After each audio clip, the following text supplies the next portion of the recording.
Hello guys, nezere ko mumeze neza, mwiriwe neza. Yes, ni igihe kinini kiba gishize tutaganira kuri mining runaka, ariko nyine rimwe na rimwe turaza tukazinyuzaho. Uyu munsi rero nk'uko mubona, nzanye taburo nini hano rwose idasanzwe. Ni taburo nini idasanzwe, ariko murabonaho akantu gashobora kubabwira mining tugiye kuganiraho ku basanzwe bayikora. Muri kukabona kanditseho GCV/fiat. Ukibona GCV muri runo ruganda rwacu uhita wumva ijambo Global Consensus Values cyangwa se igiciro cya mining coin yitwa Pi. Yes, tuje kuri Pi. Uyu munsi tuje kuri Pi. Nibwo bwa mbere tugiye gukora ikiganiro kivuga kuri Pi kuri ino channel yacu Crypto Mining Zone. Subscribe, share, like, comment ndetse unagane WhatsApp group yacu. Nimero yacu twandikira kugira ujye muri group ni 0759699277. Uranayisanga muri description y'iyi video. Ni metode nk'ibisanzwe wa muhungu wanyu Crypto Mining Zone. Subscribe, share, like and comment. Watch full video for understanding. Thanks.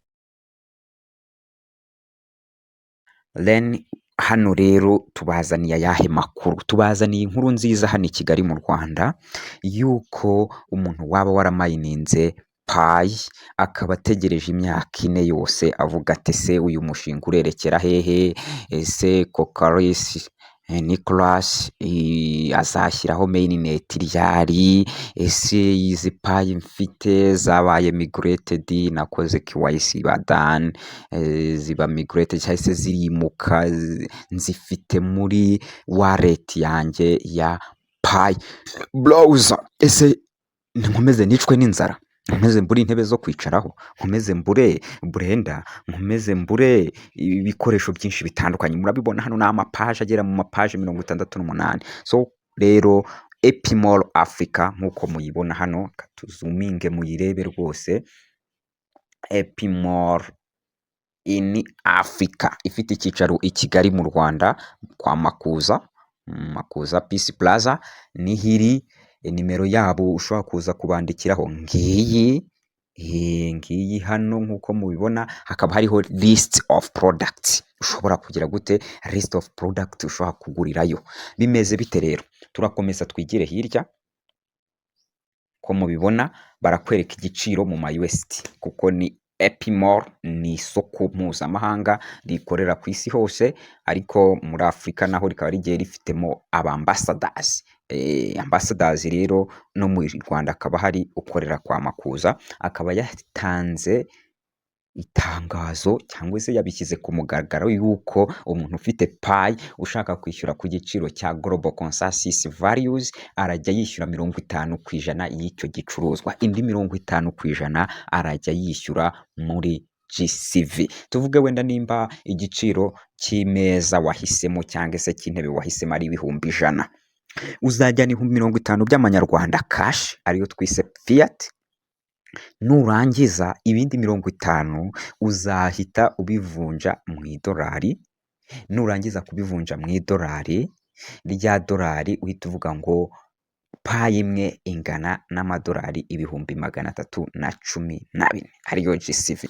Nurangiza ukarikreating ngo ese 50 birimo amadolari angana gutya, ese birabyara Pi zinga? Urasanga ari nka 0.00 ku buryo niyo waba ufite migrated imwe, Pi imwe iri migrated. Hano ushobora kwigira kwa Makuza rwose ukazana iki, ukazana intebe mu gihe waba wongeyeho ikindi kintu. Si intebe zonyine bazanye, murazibona ubwo nizo mpereho amachairs, ariko harimo ibintu byinshi, za blender, harimo za fridge, amafrigo nkuko mubibona, harimo ibisorori, harimo heater, harimo ni byinshi cyane, harimo flat. Ushobora kugenda ukazana smart TV ya inch 43 ukaba wagenda ukazigura, zimwe za Hisense ndetse n'ibindi, harimo coffee, harimo breakfast maker. Ni byinshi cyane ushobora kugenda ukagerayo, ariko ukibuka ko 50% ni fiat money.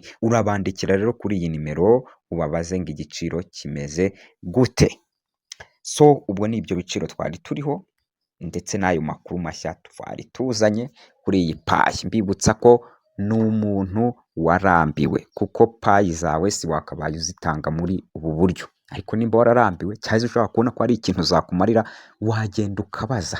Iyo ushaka kubaza wenda wagenda ukanabaza igiciro muri iyi epimoro wenda ukakibaza utaravuga ibya payi bakakikubwira. Utagira ngo wenda ni uko baraza kubakinisha n'ubundi ariko bisanzwe bigura. Ahubwo ubanza ugenda ukihige urebe no ku isoko mpuzamahanga uko kigura, nurangiza ujyeyo baguhereze iki gikoresho cyawe. Ariko nababwira ko twategereza mainnet cyangwa se open mainnet ikaza tukazabona kugurisha amapayi yacu. Ariko mu gihe byanze, dore ko iyo zageze muri wallet yawe rwose burya amafaranga y'umuntu se wamuvuga ngo yakoresha uku n'uku, reka da, ni ukuvuga ngo amafaranga iyo yageze mu ikofi yawe wayakoresha uko ushaka. Ni nayo ho tugira itandukaniro, bamwe bagakira abandi bagakena, kuko ntabwo tugira ibitekerezo bisa mu gukoresha amafaranga twamaze gushyikira mu makofi yacu. Ayo niyo makuru, ubwo dutegereje na mainnet izaza vuba aha, ariko tutazi ngo itariki ni iyihe. Ubwo abatarakora KYC namwe mutugane tubafashe mukore za KYC muzirangize ku buryo konti zanyu ziba ziri verified. Mbibutsa kubafasha ntago ari ukubika passphrase zanyu. Nimba n'umuntu agiye kugufasha nyabuneka byaba byiza urebye video y'uko bikorwa ukanifasha, kuko aya ni amafaranga. Hari igihe bigufasha ariko ugashituka yakubikiye passphrase zawe, wazarangiza wazajya kubikuza ugasanga yarazikuyeho yarazijyanye, wamubaza ngo simbizi. Mwige kwikorera ibi bintu, mubyige ntago bigoye, mudukurikirane kuri Crypto Mining Zone n'izindi channel zitandukanye. Ibintu biba biriho, mwige uko bikorwa, mubimenye, mwicare hasi mubyige, bizakunda kandi amafaranga azaboneka. Amafaranga azaboneka ariko kubihanganye ndetse n'abashaka kwiga. Ubwo rero payi zawe muri iyi minsi rwose ushaka kugenda ukagira gute ukazicuruzamo icyo ushaka, ukaguramo ibikoresho bitandukanye, ukaba wagira gute wabikora. Ukaba wabikora. Ubwo ni ukuvuga ngo ni ku muntu, twongere tubisubiremo, ntago ari umayininga payi wese, ni umuntu wakoze KYC agakora step zose zirimo kuverifyinga namba, yarangiza payi ze zikimuka zikava muri mining app cyangwa se aho ducukurira muri application ducukuriramo, zikajya muri application y'ishakiro iyo twita payi browser, mu gace kayo kitwa wallet. Muri wallet ugasanga zirimo zarabaye migrated. Ziriya uba ushobora kuzitanga ukoresheje uburyo bwo gusikana cyangwa se uburyo bwo gushyiramo iriya address, ukagenda ukigurira, ukagura ibikoresho rwose nta kibazo. Then murabibona harimo ibikoresho byiza byinshi cyane, ntabwo twabinyuramo ngo tubirangize, ni byinshi cyane ushobora kugenda ugahaha rwose. Urareba uko ushobora guhaha pe, imifariso, byinshi, amapasi, amajage, ibintu byinshi cyane, imiziki ndetse n'ibindi, za mosito, ni byinshi cyane. Mugende rero mubigerageze, mutubere n'abahamya. Natwe niyo nzira, niho turi kugana, tureba ko twagira ibyo twigurirayo bitewe n'amafaranga tugize gute dufite mu ntoki. Ushobora kubandikira ukababaza ngo iki giciro kigura gute, wakumva 50% wayibona ukagenda